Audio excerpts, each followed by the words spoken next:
We live, motherfuckers. Here we go. Set this shit up right. Meet up when you drop that molly off.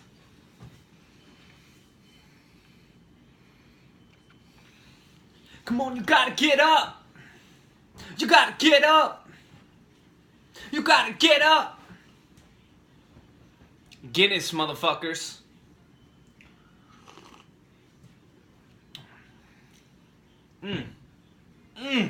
God damn.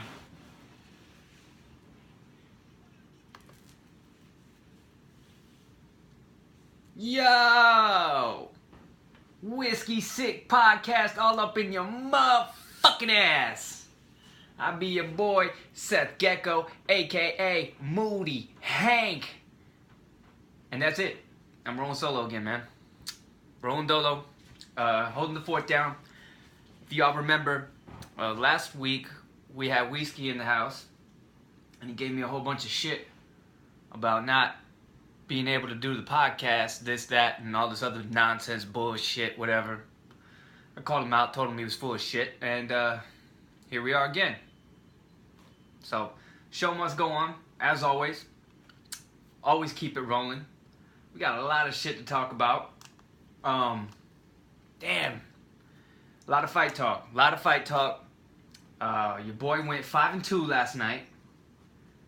Missed that main event again. So that's 2 main events in a row I missed. And the only reason I missed this one, I started feeling myself a little too much. And I wanted to be different from Whiskey. So I took Daniel Cormier. We'll get into that. Not a very smart pick. But he was looking good for a little while. We got the Broner Garcia fight. Talk about that shit. Just all UFC 214. I had some on-spot predictions, motherfuckers. Overall, I went 5-2. If it wasn't for Jimmy Manuwa not showing up, might have been 6-1. Took a couple leaps, but decent enough. So we're gonna get into this shit. I didn't talk about this first fight.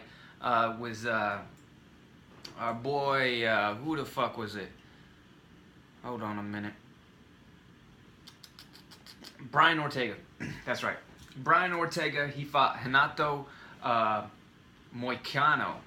This dude was a bad motherfucker. Never really heard of him. Then I kind of remembered halfway through, he's a dude that beat little heathen Jeremy Stephens. Vaguely remember that fight. But if you beat Jeremy Stephens, you're somewhat of a monster. And he fought a guy, Brian Ortega, who's a black belt under Henry Gracie. Bad motherfucker. He did a cool podcast on with, I think it was on Fighter and the Kid with Brendan Schaub. That was a sick-ass podcast. Really got to know that dude a little bit. Dude's just grown up fighting his whole fucking life. Getting into trouble, getting kicked out of like 100 schools.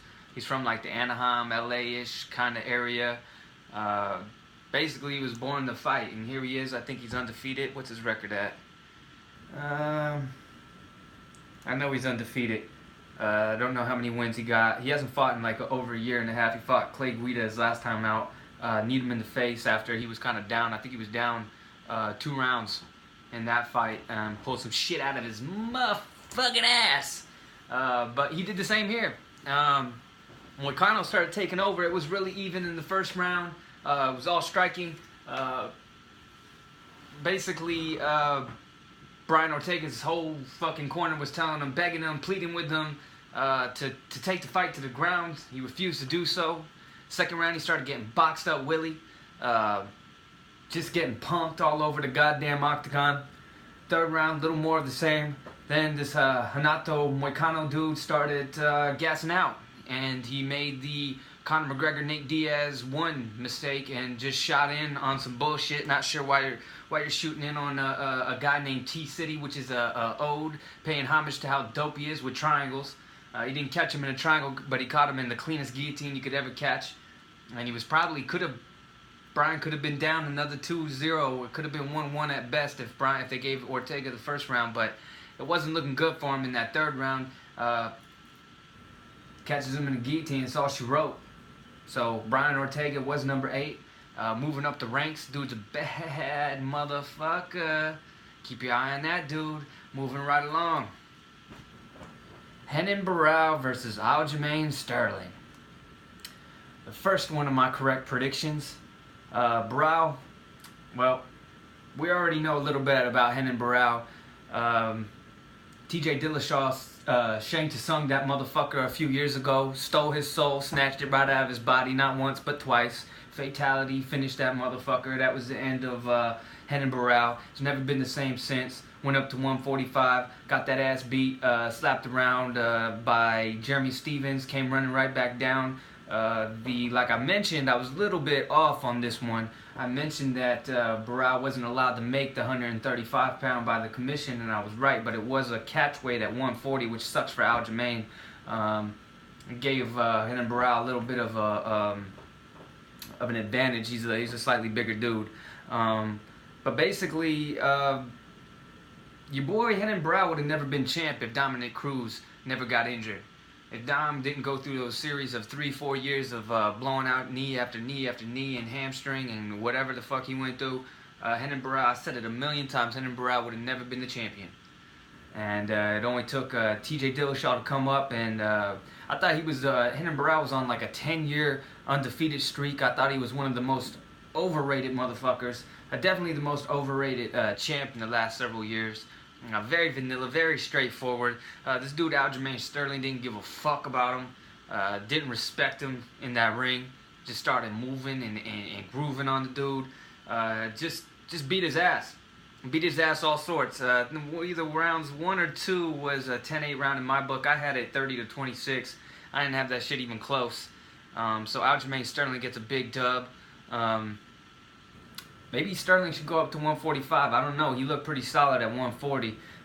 So I know he usually fights at 135. He probably wants that belt, but he looked pretty damn solid at 140. So let's go up and wait. Let's see what you can do. 145 is wide open right now. A whole fucking go up there. You just beat Renan Barão. Go beat his boy's ass, Jose Aldo. He's up there. He's waiting. He ain't got shit to do. He's twiddling his thumbs. Moving right along, we got Lamas versus Knight. Ugh. This was an ass whooping, son. I got this one too. This is another one I picked, Lamas. There's levels to this shit, motherfuckers. This is why a 15 doesn't jump up and fight a number 3. No matter what their fucking record is. There's levels to this shit. Our boy Lamas just powdered that ass and pappied him real quick. Just beat his ass. Change that boy on the koala table in the mall bathroom. Just sunned that dude. Took him under his wing. There's levels to this shit. You got that ass whooped, Mr. Jason Knight. You had a pretty good strategy of parrying punches with your face. Once you got up off the ground, some new shit I haven't seen. Definitely won't be trying that in the gym anytime soon. But you gotta respect the levels, man. Ricardo Lamas, this dude's a perennial contender. Only lost to the best of the best. Max Holloway. Jose Aldo. He's only lost to the best. He might have even fought Frankie Edgar. Not sure. Don't check me on that. But he's only lost to the best. Had a title shot against Jose Aldo. 5th round, he's on top of Jose Aldo, beating his ass like Mark Hominick did when he had that alien growth growing out the fucking top of his forehead. But Lamas continues to win. I don't know why the fuck he took that fight. It doesn't really do anything for him. Maybe he just wanted to stay active. I don't know. Let me take a sip of this this Guinness. Fucking Guinness. Dang. See, Whiskey, you done fucked up. Let me holler at you for a second. You bitched and moaned that I didn't have any drink for you last week. I got fucking Bud Lights. I got some wine if you wanted to get real romantic with me in here. I got candles we could have lit. I got Guinness. Fuck, man, I got it all this time. And you no-show. You stood me up. Our Grindr Date. You stood me up for my Grindr Date, motherfucker. I was wearing my skimpy little outfit, my skimpy little tank top, little short shorts. Stood me up. Motherfucker, text me when I'm already starting the podcast saying I'm not going to show up. No shit, motherfucker. I kind of figured that out already. I'm getting that ass a little more later. What do we got next? Who do we got? We got Manoa. We got Jimmy fucking Manoa versus Volkan Ozdemir. What to say about this? Fuck you, Jimmy Manoa, and that is all. Let's move on. Robbie Lawler versus Cowboy Cerrone. What a fucking fight! This was a scrap of the night. We knew it would be. This is what we were waiting for. But let me say something real quick about Cowboy Cerrone. Donald Cowboy Cerrone is the fighter that every guy sitting on the couch watching the fights says he would be if he was a fighter.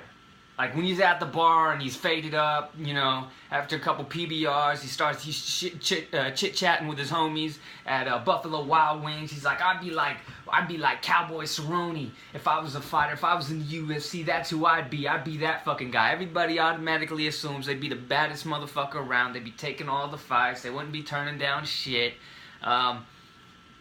Cowboy's just that dude that everybody wants to be. He's everybody's fighter spirit animal. There's a little bit of Cowboy Cerrone in all of us deep down, we'd like to think. But he went up against another bad motherfucker who was born to fight, Robbie Lawler. This dude, Robbie Lawler, came out and said, fuck all that bullshit. Got right in Cerrone's face, started just bitch slapping him around, bending him over, spanking that ass. To his credit, Donald Cerrone held on for dear fucking life. Like he was on a fucking roller coaster at Six Flags, just holding on for dear life, screaming, crying. But he made it through. He weathered the early storm. Almost looked like he was just gonna get fucking whooped right out of there, like when he fought what's homeboy's name? Rafael Dos Anjos. When he got just tanked on in the first minute. It kind of looked like it was gonna go that route, but Cerrone was able to hold on. Cerrone's big at 170. So, I mean, I would have thought that Lawler was going to be a lot bigger than him, but he wasn't. Definitely got back into the fight later in that round, but not quite enough to take round one. So, round one definitely went to Robbie Lawler. Especially the way he came out and just started fucking tanking on him like that. Just disrespecting him. Whoa. In front of his whole family and friends and shit like that. That shit was rude. Round two, all Donald Cerrone. All Donald Cerrone. I think it's almost like Robbie Lawler took that round off, which he's been known to do. He takes rounds off. You're wondering what the fuck he's doing. He just gets real inactive, just moves around a lot, doesn't throw any punches. He said he only landed 3 fucking punches in the second round. I think I might have been able to land at least 4. But went to the third round, so we're 1-1. Cerrone was credited with throwing more strikes, but Lawler was definitely landing more strikes. In my opinion, he was landing the heavier shots, throwing a lot of left legs. 100% stalking Cerrone all around the cage, moving forward, pushing the pace. Cerrone was backpedaling. That's what cost him the third round. The third round was a clear round for Robbie Lawler, although close. All you Cerrone nut huggers, very close. But no cigar, motherfuckers. Robbie won that. I had him up 2-1. Went to the judges. The judges got this shit right. It was very close. We were all begging. This got to be a 5-round fight. This has got to be a 5-round fight. There's got to be a way that when you have a dope-ass matchup like this, that you can just make it 5 rounds. You can agree upon it, write it in the contract, have the commission sign off on it. And when they ask why we want it to be, because it's dope. Because it's going to bring in some money. I mean, this alone, they should have just kicked Maya and fucking Woodley the fuck off this card. You know, they should have put them on the Fight Pass prelims. You know, I was right on that shit. I called that shit to a T. I'm saving that shit. Hold up. So then we had Cyborg versus Ebinger. Well, we knew what was gonna happen. Cyborg came out and did some philanthropist work, like some charity work. Allowed Ebinger to get to the third round, which if you had bet on this fight after a round and a half, if Ebinger lasted a round and a half, it paid 8-1, 9-1, somewhere in there. So if she lasted 7.5 minutes, you got paid fat if you put some dough on that. So for that, Hats off to you, Tania Ebinger. You look whack as fuck. I'm not going to pretend you didn't. But you stayed in there. You took a jab right off the bat, and then you crumpled to the floor, and I was like, oh, shit. No, this is embarrassing.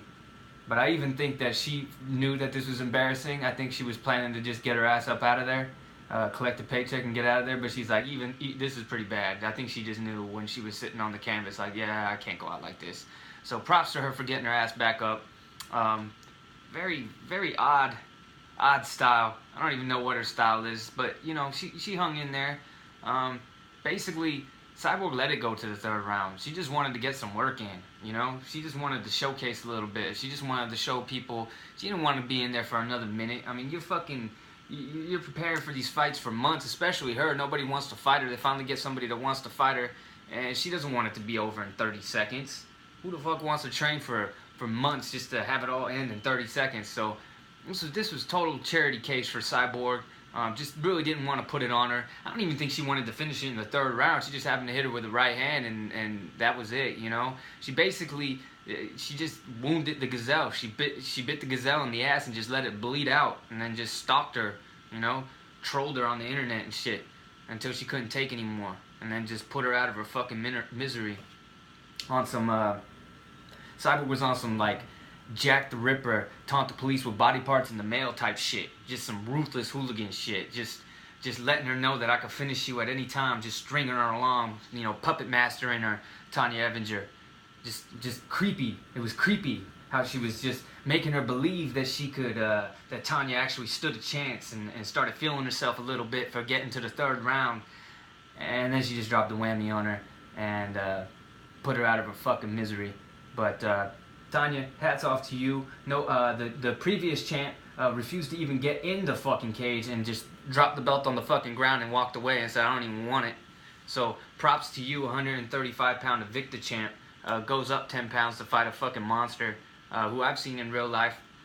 If you're a fan of the Whiskey Sick podcast, which I know there's a ton of you, then you've heard my story of when I used to train and Miss Cyborg was one of the MMA and Muay Thai instructors at the gym I was at the arena in San Diego. So I won't get into that, but I refused to even spar with her one day. So I know how daunting a task that is. So Ebinger, you did something I even refused to do. I did the Jemaine Duran to me years ago. I opened the door for Jemaine to do what she did. I did it so she wouldn't have to, but she still did it. So, you know, I got a little sympathy for you, but you're the fucking champ. Nut the fuck up. So Cyborg wants to fight Holly Holm next. Like the matchup. Holly Holm finally got a dub. So maybe now she goes up to 145 and they make that a title shot. Who the fuck else are they going to fight? First of all, there's not a whole lot of 145-pound women. Especially not fighters. Maybe you give it to Megan Anderson. But we saw her fucking get out of Dodge after she agreed to the fight. About 24 hours later, she realized what she agreed to and said, nah, fuck all that. I got personal problems. I can't take this fight. So, Cyborg, you the new 145-pound champ. Long time fucking coming. You were already the champ, so it didn't even feel like there was a new champ. She was already the champ. And I think Dominic Cruz or maybe it was Rogan, one of them said that, you know, this is actually the real inaugural 145-pound championship fight, because that first shit, number one, Jemaine, you didn't even win that fucking fight. You landed 50% of your punches after the fucking bell on Holly Holm, like on 2 separate occasions. You still got boxed up. You lost easily 3 or 4 rounds of that fight, and still somehow, someway you got the decision. I think it was overseas. Can't remember exactly where. You got the fucking gift, and then you get this belt. You're the worst champion in the history of the sport, basically. You talk about flash in the pan. But you going back down to 135 and doing everything you can to avoid Cyborg. She haunts you in your dreams. She Freddy Krueger's your ass every fucking night. You close your eyes, you see Cyborg. I understand. I'd have done the same thing too. In fact, I did. Moving right along. Maia versus Woodley. Can't say I didn't tell you, motherfuckers. I told you so. You can't say, I didn't tell you. Me and Whiskey, we sat here. What did we tell you? Go run back episode 13. We called this shit to a fucking T. We said this is gonna be the most boring fight, the worst fight in the history of title fights. And it's gonna one up the last worst title fight of all time, which so happened Damien Meyers was in that one too. So now Damien Meyers participated in the 2 worst title fights in UFC history when he fought Anderson Silva at 185, and then now 7 years later, he finally gets a shot. You wondering why it took you 7 years to get a fucking title shot and you kept getting jumped over, kept getting leapfrogged? Well, you know why, Damien Meyers, you know why. Because of this bullshit last night. This shit beat the record. It blew out the record. This was 28-3 at halftime type shit for least amount of punches landed in a 5-round title fight. 60 punches total. 60 for both motherfucking fighters between the 2 of them.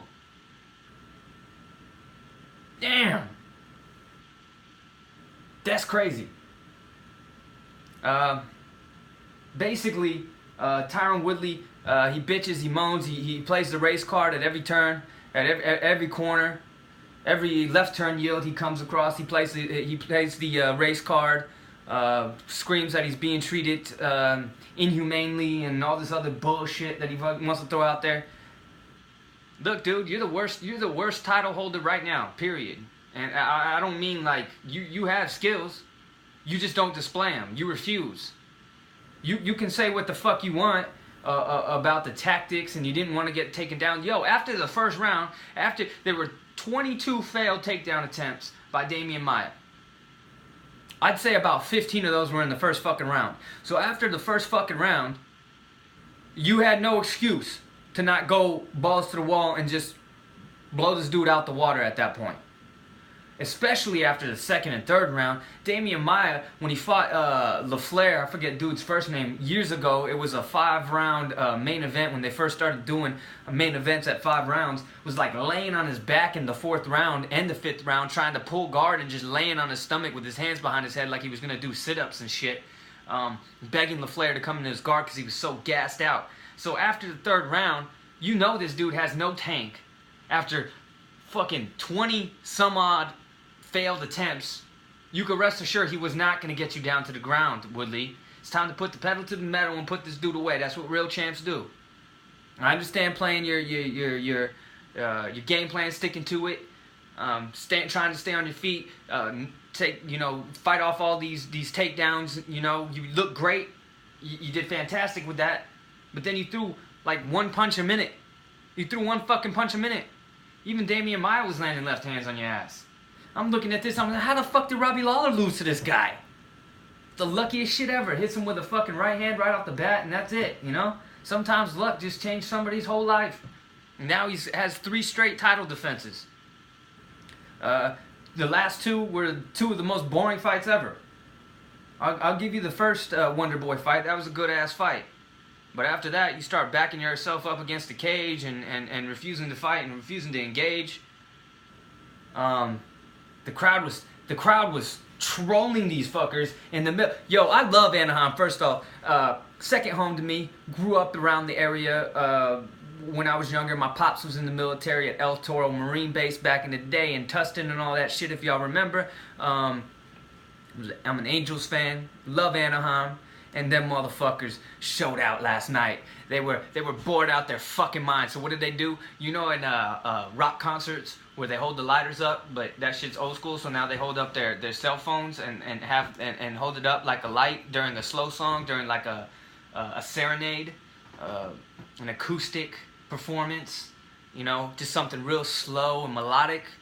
So these motherfuckers started taunting Maya and Woodley by putting up... You should check out the footage, man. The whole stadium's lit up with people holding their cell phones, just trolling these motherfuckers. That's how boring this shit was. I'd rather watch ants fuck than watch this fucking fight. As a matter of fact, I started watching Golden Girl episodes. I swear to God, I had this shit on the stream, on the computer, and then I had the regular TV on in the background. I started flipping through. I found TV Land.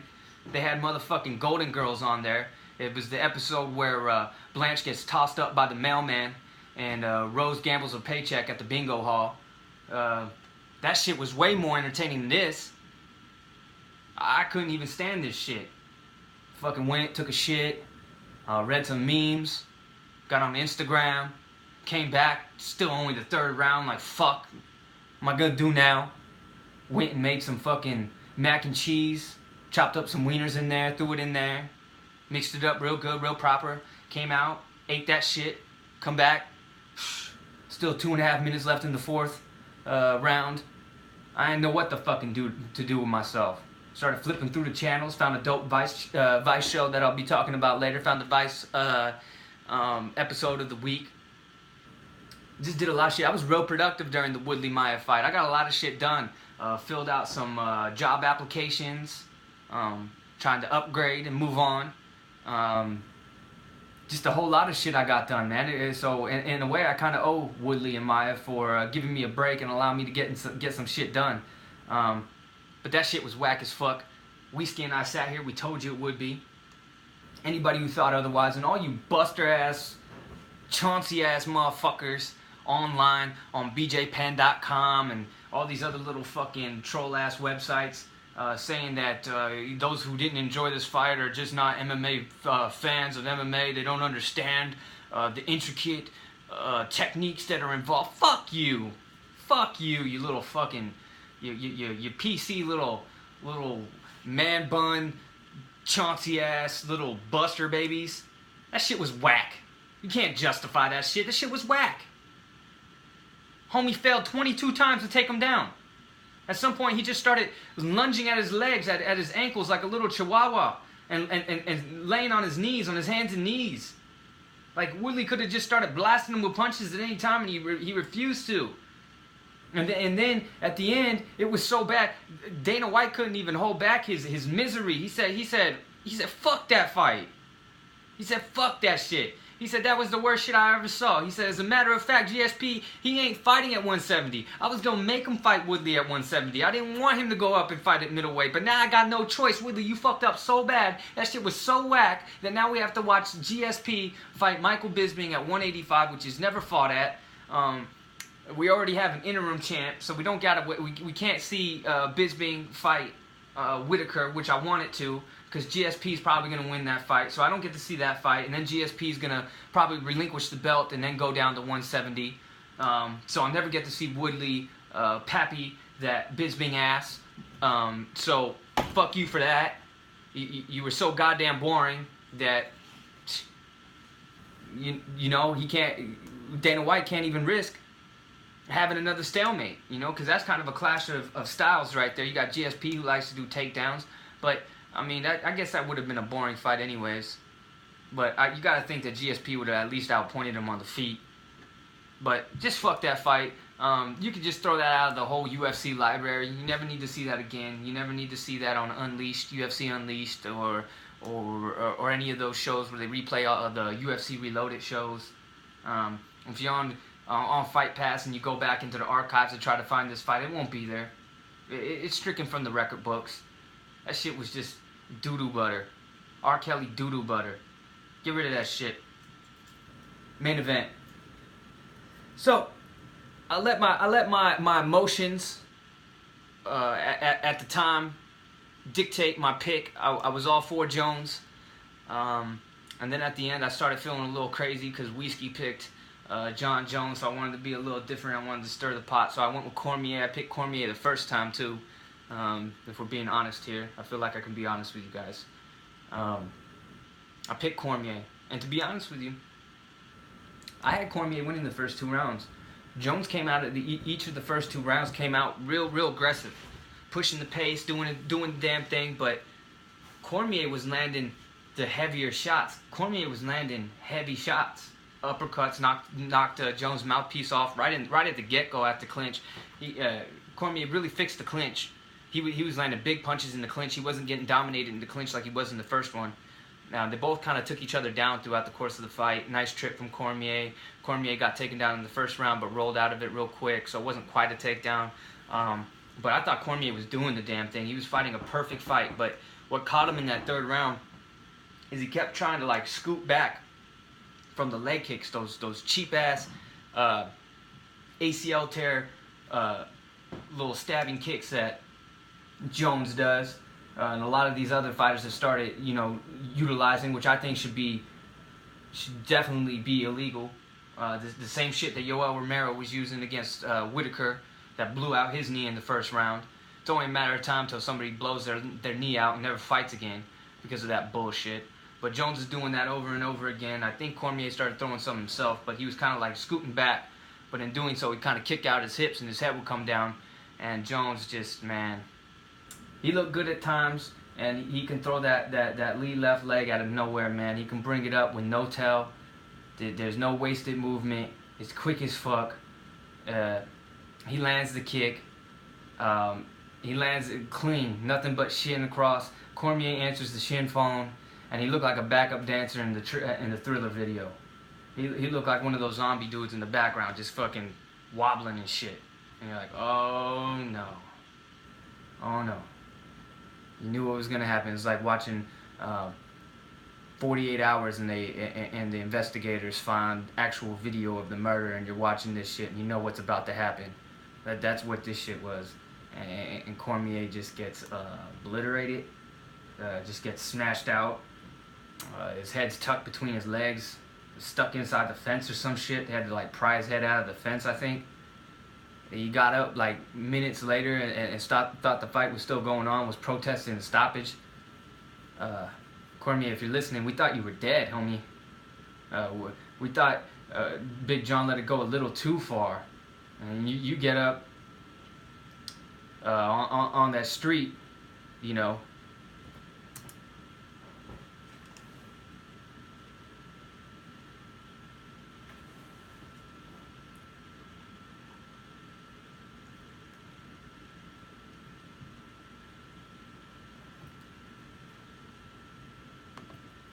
On that street where dudes offer $5 blow and goes, you know what I'm talking about, Queer Street, and you were completely out of it, getting just look. We never seen that happen to you, man. You took the L. You started acting mad salty. Started talking mad shit to the people that were trying to help you out. I guess you were in a state of disarray. I'll give you a pass for that shit, but you got your ass kicked, son. You looked great until you didn't. You were winning until you lost. And Jon Jones takes this opportunity to call out Brock Lesnar. Now, I got a couple takes on that shit. I'd like to see that fight. I'd like to see a smaller dude like that. We saw, it's not completely foreign. We saw Brock Lesnar fight Randy Couture back in the day. Randy Couture was all of 225 pounds when he fought Brock Lesnar, so it's not nothing new. A lot older in his career. Jon Jones is way taller, way more athletic, way more reach, a lot more tools than Randy Couture had at that time. So I definitely think Jon Jones would stand a chance, but you're giving up a lot of weight, and Brock Lesnar is a fucking beast. And if you can at least get out of the first round, you're definitely going to win that fight, Bones Jones. Problem I have with this call-out is you're over here acting like you call out, you mentioned Volkan Oezdemir, who knocked out Manawa. You mentioned Manawa, who just got deaded in about 40 seconds. You mentioned those guys as possible contenders at 205, but you blatantly, conveniently leaving out the one motherfucker that cracked your ass and you got a gift decision from. My man Gus, Alexander Gustafsson. You're acting like you didn't just see him duff Glover Teixeira the fuck out. Finish Glover Teixeira in the 4th round of their fight. Maybe it was the 5th round. One of the two. Late in the fight. 5th round. It was the 5th round. Finish Glover Teixeira, which you couldn't do. You didn't finish Glover. You blew his elbow. You blew his shoulder out in the 1st round. Still couldn't finish him. Gus goes out there, dances circles around a motherfucker, boxes his ears in. Gave you more than you could handle. Sent you to the fucking hospital. They had you on fucking life support that night. Gustafsson's out with his family, you know, eating Baskin Robbins. You're in the fucking hospital. You still suffer from PTSD from that fight. And you're over here acting like Gus doesn't exist.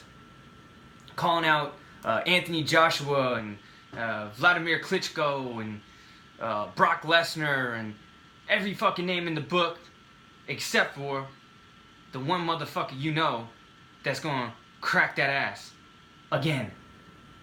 So for that, fuck you, Jon Jones. But you look good. You came back. You got your title back. I applaud you. You took the high road. Cormier's over there in the corner, babbling, crying like a little baby. Like he wasn't the champ for 2 fucking years. Like he didn't have the belt. Like he wasn't on top of the fucking world. You know? I understand it's heartbreaking. But dude, Cormier, come on, my man. You lost the fight. So fucking what? These dudes, like I said a couple episodes ago, they get so attached to this fucking belt. It fucking paralyzes them. It fucking runs their life. Like Cormier, you tasted what nobody ever gets to taste. Motherfuckers don't even get to fight for a title. You defended your belt multiple times. You were the dude. You look good against Jones. You lost. So fucking what? Now you're over here in the corner crying. You're gonna be the new Jordan crying meme. You're the new Jordan meme, man. How you gonna do that to yourself? You had to have known. I know Joe Rogan wasn't supposed to interview you, and he did. It was a weak-ass interview anyways. He just asked you a simple question. You kind of took the high road. But Jon Jones, hats off to you, man. You kind of squashed the beef. Last time you made fun of him for crying, and here he is right in front of you crying. And you didn't stick it to him, so I give you props to that. I'll stick it to him for you.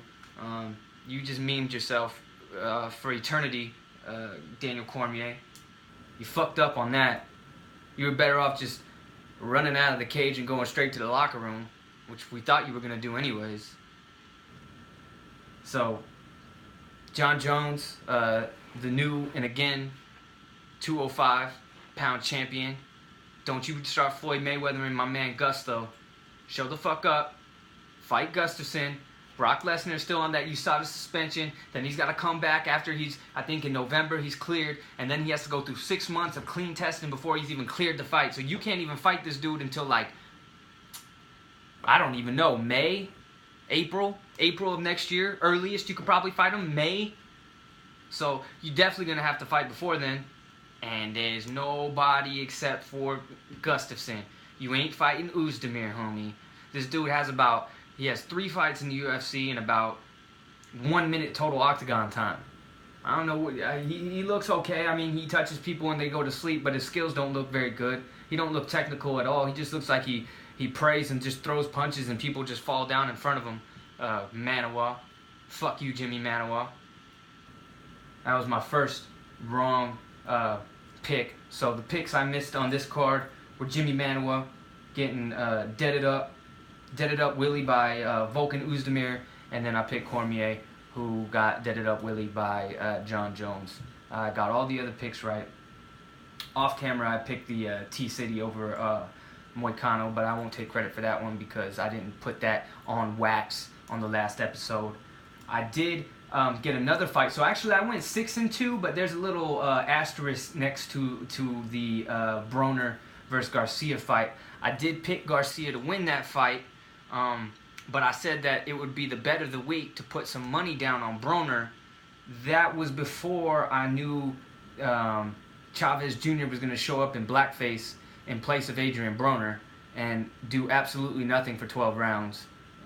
Chavez Jr. came in, dressed like Adrien Broner, went out there and did absolutely nothing, just stood there. Just like we were talking about last week, looked like the PlayStation 4 controller ran out of batteries. Homie's just sitting there, standing there, like you left the game on pause.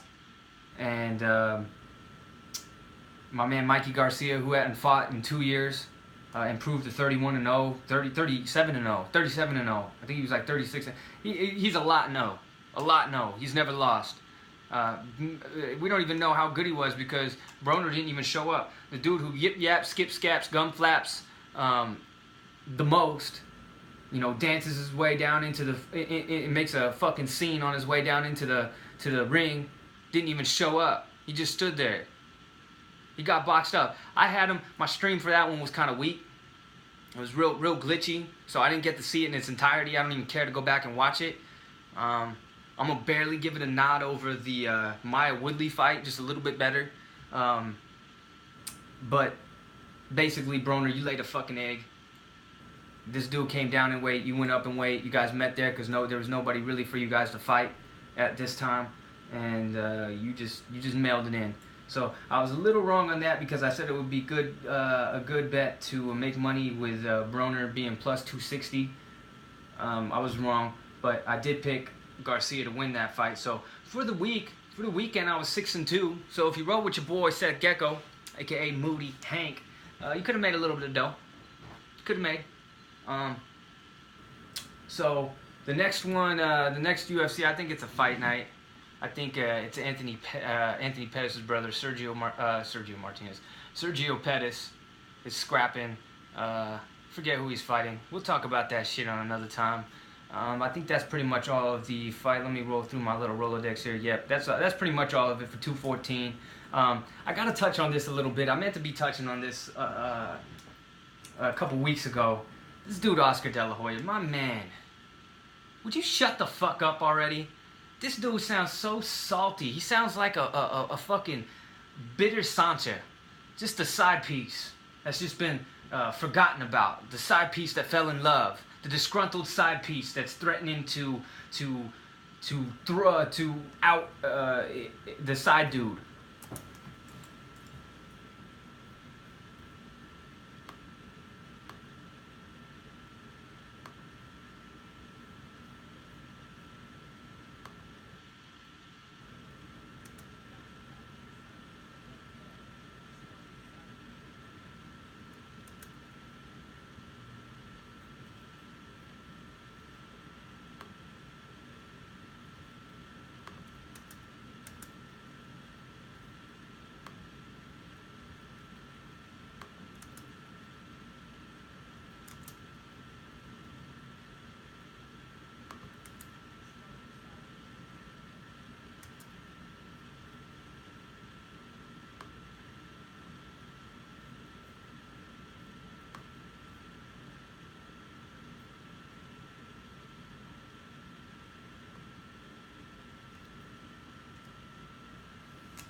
Had to get some water right there, motherfuckers. We don't edit that shit out. You won't even know about that. That's threatening to run the wifey and blow the whole shit up. Holding homie hostage. Homie's throwing that good dick. Bitch falls in love. He fucks her till she loves him. And now she's threatening to blow the whole scheme up. That's Oscar De La Hoya right now. This dude's still yip-yapping, talking shit about a fight that he fucking wanted. And now, it's a double fuck you, Oscar, because now you put me in a position, my back's against the wall, and I have no other option than to defend Floyd Mayweather. Floyd Mayweather. Money Mayweather. I gotta come to his defense. Because you're over here talking about Floyd Mayweather's style is bad for boxing. The fuck? You bitter Betty, you. Is this because he stomped your little ass?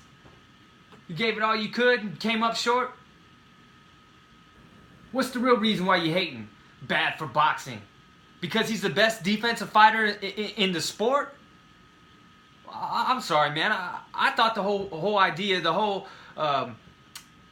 science of boxing, the perfect science of boxing, was to hit and not be hit. That's what it is. That's the purpose of this shit. And you criticizing a guy who is the best at hitting people and not being hit and calling it bad for boxing is like criticizing a pitcher for striking out every single batter. Like, oh, fuck, man, the game's boring because this pitcher is out here striking everybody out. It's like criticizing a fucking QB for never throwing an interception, or a fucking hockey goalie for never giving up a goal. That's what you're doing. You're criticizing a fucking dude for throwing no-hitters, for throwing shutouts. That's what you're doing. That's the fucking point of this, Oscar De La Hoya. I hear you on fucking TMZ. It's always some little seedy-ass TMZ. You coming out the fucking Fredericks of Hollywood with your little bag of fresh lingerie and shit that you wear. You coming out, you get caught. Maybe you get caught off guard. And the only thing you can think to do to deflect the fact that you're coming out of a Fredericks of Hollywood with high heels on is to talk shit about Mayweather and McGregor. The fight that you fucking wanted for Canelo Alvarez. And you didn't get. So now you're a fucking bitter Sancha on the sidelines, plotting, scheming how you're going to blow this whole shit up, how you're going to run the wifey. You're saving the text messages and the emails and the Snapchats and the dick pics. You're saving all that up. You got a nice little folder on your iPhone. And you're about to fucking just nuke that shit on over to wifey. You've been going through homie's cell phone, getting wifey's number, getting the address, plotting, scheming. And now you're ready to blow the whole shit up. You bitter Betty you. Oscar, shut the fuck up. That's the last time I'm gonna address your ass. You got me over here defending Floyd Mayweather. Now, I've said it before, I don't have nothing against Floyd Mayweather. He's one of the greatest of all time. He's definitely the greatest defensive boxer of all time. He's not the greatest boxer of all time. But he's definitely one of the dopest ever. He beats people without getting hit. That's the fucking point, homeboy. When you're on the pitcher's mound, the point is to not let anybody hit the fucking ball. So when you strike everybody out, if you strike out 27 batters, is that bad for baseball? If you go a whole season in the NFL and you don't throw a fucking interception, is that bad for football? If you're a goalie, you don't ever give up a goal, is that bad for the NHL? Fuck no, motherfucker. That's the point of this shit. And you weren't very good at that shit when you fought him. And now you're terrified, you're shaking in your little garter belt. You're shivering, shaking. Shaking in your bustier. That maybe, just maybe, an MMA fighter might have a better showing against Floyd Mayweather than you. That if Conor McGregor goes out there and holds his own and by some crazy chance actually beats Floyd Mayweather, what's it gonna say about you? Because you done already lost to him. And what's it gonna say about your prized horse, Canelo, who got shut the fuck out 12-0, 12 rounds to 0 against Floyd Mayweather? All these Max Kellermans and motherfuckers saying Conor's not gonna land a punch, he's not gonna win a round. Well, it wouldn't be much different than fights that Mayweather's already been in. It's not gonna be much different than Canelo's fight against Mayweather, where he got boxed up for 12 rounds straight. And now you feel threatened that a little MMA guy is going to come up out of nowhere and have a better showing than you, Oscar De La Hoya. Man, shut the fuck up. Now, hopefully, that's the last time I'm going to have to address your ass. Fall back. Fall back, motherfucker. I got to save this shit now.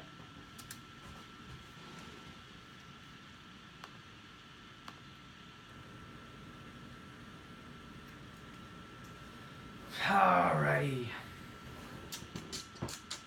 This is what we do in between. We gotta get our next segments in order. You know. What do we want to talk about next? What do we want to talk about next? I'll write this shit down. Let's still talk. Yes. Yes. I know exactly what I want to talk about. I gotta switch gears completely. I gotta put you guys on to some ill shit. You gotta find, if you don't have HBO, get HBO Go. Find somebody who has HBO and use their logon information. You ain't using mine. But you gotta go check out the Defiant Ones, which is about Jimmy Iovine and Dr. Dre. And it parallels their careers and how they both came up and eventually came together and just completely blew up the whole music industry. Jimmy Iovine comes, how he got into producing music for all sorts of people. Tom Petty was one of them. U2, Stevie Nicks went on to start his own record label, as you know, as Interscope. Got away from producing, started becoming more of a businessman. At the same time as telling you the story of NWA, if you watch the NWA movie from 2015, very close to that, but it shows how these worlds collide. It starts with how the Beats by Dre, if you guys remember, was sold for like $4 billion, some crazy amount of billions of dollars to Apple, and how Dr. Dre and Tyrese got fucked up in the studio and almost blew the whole deal up because they got fucked up, drunk, started pillow talking on Snapchat and started broadcasting that Dre was the first billionaire in hip-hop. Meanwhile, the deal isn't even done. It's supposed to be under wraps. Nobody's supposed to know about it. Apple didn't want anybody hearing about it. They wanted to announce it in their own way, so that was a huge sticking point.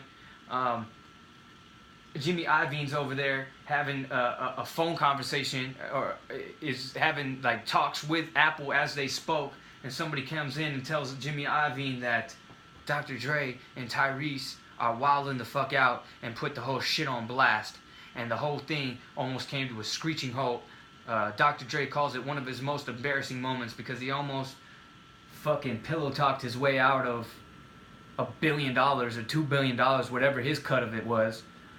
But they go into how they produced the actual product. They show Jimmy and Dre in a car, like testing the actual speakers out and shit.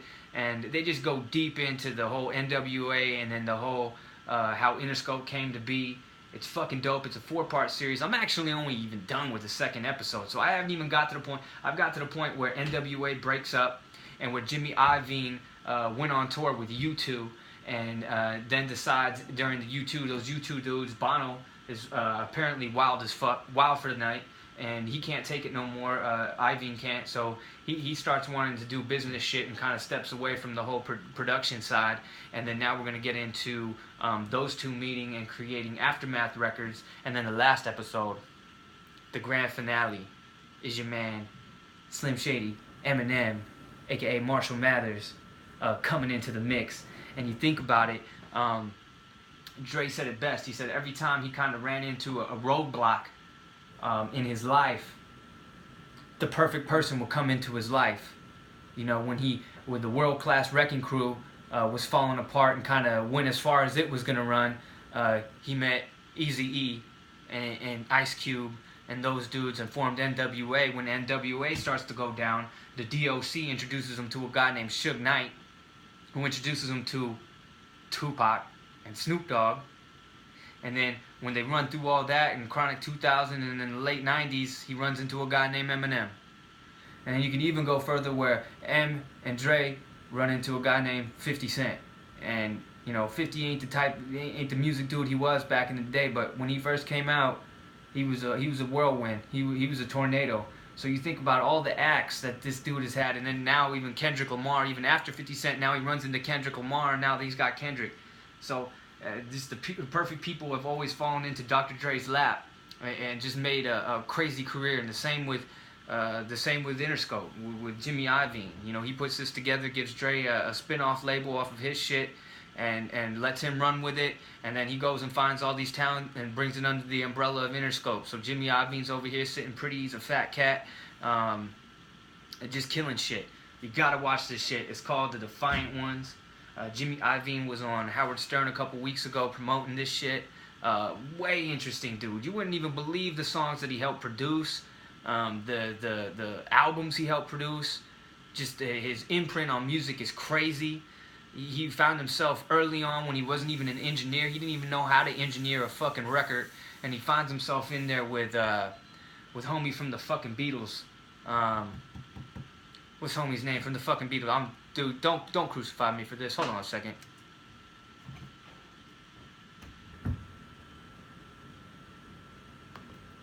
John Lennon. Just for your information, I didn't actually look it up. It hit me. John Lennon. He ends up in the studio with John Lennon producing a song. Just basically acted as if he knew what the fuck he was doing, and sits down at the boards and they produced a track for John Lennon, and the rest is fucking history. He runs out. Just runs off an incredible career after that. So Defiant Ones, go check that shit out. What else we got? What else we got on this shit today? Caught planting drugs on body cam. Yeah, that's a bad look. Do we want to get up in there? We want to talk about Vice Essentials, Crocodile. Yes, okay. Let's do that one first. Since we're still talking about shows, I always give you guys the Viceland episode of the week. I'm gonna hit you with another Vice Essentials. I gotta hit you with this shit. Kids, just say no to drugs. There's this drug that really, literally, not figuratively, literally turns you into a fucking zombie. It eats your fucking flesh. You gotta look this shit up. It's big in Russia.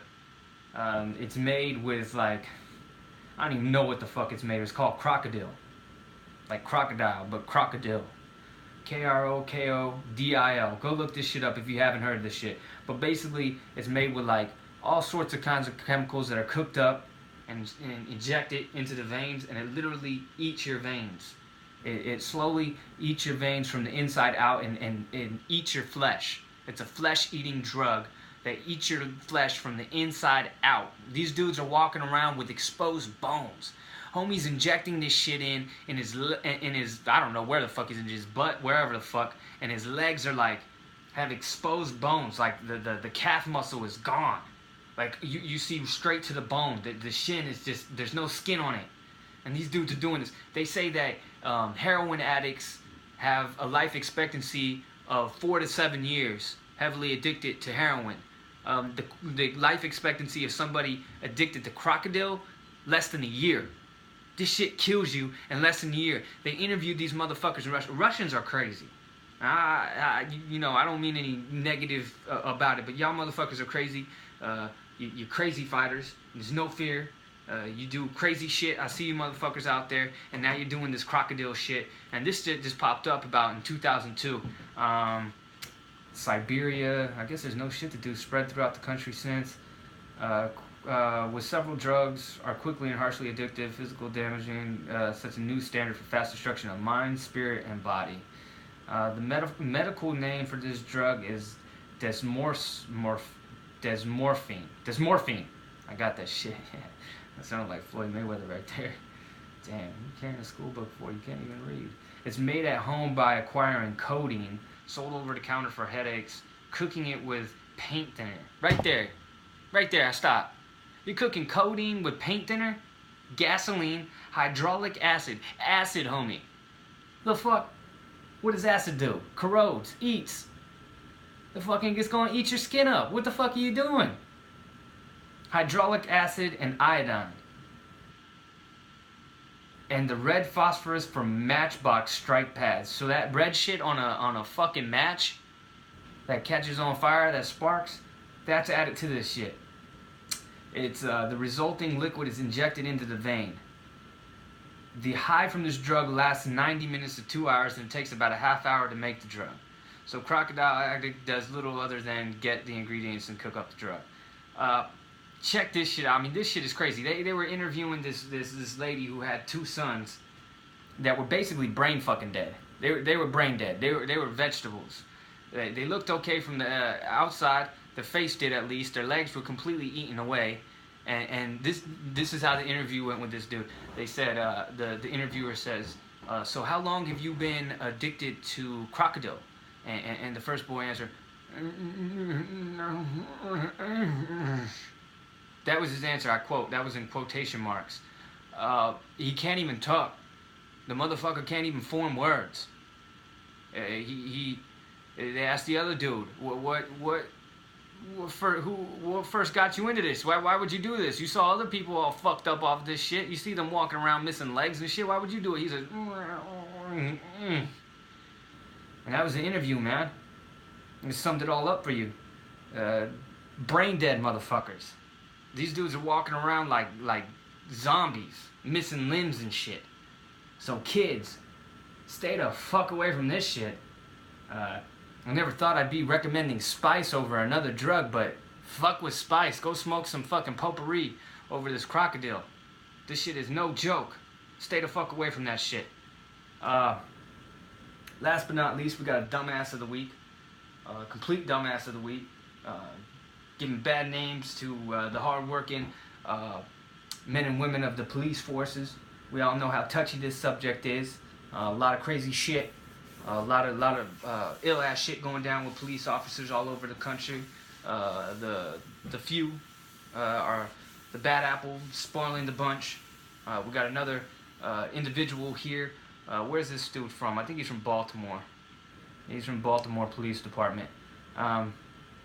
Look, man, before you start planting drugs on people, you should know how your body camera works.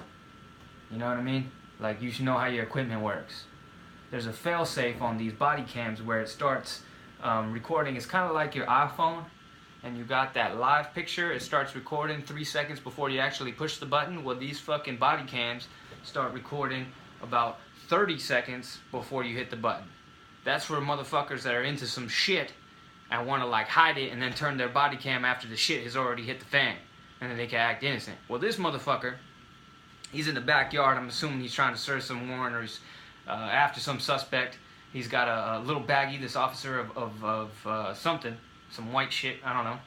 And he basically rummages through this backyard. There's some debris back there. There's a can of some sort, and he takes this little baggie of shit and puts it in the can and then hides it underneath some debris, and then turns on his body cam, not realizing that it was already recording for 30 seconds before he hit the fucking button. And it actually caught him fucking planting evidence on some OJ shit with the gloves in the backyard, Kato Kalin shit, and he ratted on himself. Then he comes up, sprinkle some coke and let's get out of here on some Dave Chappelle shit. Acts like he just found a fucking gold mine with his homies. He calls them over. Oh, look what I found! All surprised and shit, trying to play it off. Just so happened to be walking by a empty can and happened to look into it and find a bag of narcotics in there. Like that wasn't suspicious enough. And one of the other officers that was with him even said, the officer, one of his colleagues says, "Yo." And as he holds up a small cellophane bag containing the pills, one of the colleagues shouts back, "What up?" The video ends a few seconds later. As the officer searches the lot for evidence, a colleague can be heard saying, "Is that 30?" Possibly in reference to the way the body camera is worn. So basically the other dude's like, yo, he smelled something was wrong. Like, there's always one astute dude in the bunch that's like, this dude having to stumble on this shit, I call shenanigans. You do know, my man, that those body cams record 30 seconds before you actually turn them on? And I bet homie's heart just fucking shat right out his butthole. His butthole puckered all tight, little brown starfish, got all swollen, and he realized, that was the moment that he realized he done fucked up. Now this dude's under investigation. He's gonna get his ass kicked the fuck off the force. It's hard enough trying to get on the police force. One of the few that actually gets through. Probably just some other qualified individuals who went out for the same position probably got disqualified to make room for this fucking guy. And he goes and makes a mockery of the fucking system. Good riddance. Need this dude off the streets. Hopefully he gets some kind of, I don't know how it works, but hopefully this motherfucker gets some charges brought up on his ass. Because where did you get that shit from? Where'd you get those narcotics from, homeboy? Was that your personal stash that you took that from? So I'm gonna need a warrant for that house. We're gonna have to run that house real quick. you better call your wife and tell them we're going to be over in about 15 minutes. Because we need to find out why you even had that shit. Where the fuck you get it from? You taking it out of evidence? You buying that shit yourself? Mad shady, my homie. Mad shady. You done fucked up. You giving the good police officers a bad name. There's no defending this shit. There's no defending it. You fucked, son. You fucked. So that's dumb fuck of the week. Whatever the fuck name you want to call him. Chauncey ass motherfucker of the week. I don't care. I got some other shit. I'm gonna say that. We're around the 1 hour mark. Rolling Dolo again. Roll Dolo. Holding it down. Putting out this content. I recorded this shit on my iPhone. I don't know how entertaining that shit is. Just sitting there staring at me in a fucking room. But you know, we'll try to put it on YouTube. We said that we were gonna get on YouTube last week. Gotta get him Whiskey's ass again. Sent him the footage. He's got the footage. Sent him the audio. Still nothing. Nothing on YouTube. Acting like it's tax season and he can't get shit done. He's an accountant. He can't get shit done. Can't account for his time properly, apparently. So here we are. All this content and nothing to do with it. So I'm going to shoot this on over to him. I'll have him edit this shit real quick. Or maybe I'll edit it myself. I don't know. Maybe I'll figure this shit out. Maybe I'll just put it up with all the bullshit that I have on here. Not edit it at all. You can just see how we roll this shit. But that's it for today. UFC 214. Dope ass fucking card in closing. That shit was a dope card. Top to fucking bottom. With the exception of the Woodley fight. Maya Woodley. Erase that shit from your memory. On some Men in Black shit. On some Total Recall shit. Just forget all about that. Other than that, it was a dope card. Chavez Jr. in blackface versus Mikey Garcia. That shit was kind of whack. Glad Garcia got the dub. Broner, he shit the bed. Big boxing matches coming up. Vasyl Lomachenko, I think, fights next weekend. I'll be touching on that. I'll be touching on the Sergio Pettis fight night that's coming up. And we'll get into some of these little topics I've been hoarding on over here. Until then, you know who I am. I'll be that dude, Seth Geko, a.k.a. Moody Hank. And this is the Whiskey Sick Podcast. If you dig this motherfucking shit, go out and tell your homies. If you dig this shit, go out and listen to all the other episodes. Until next time, I'm out.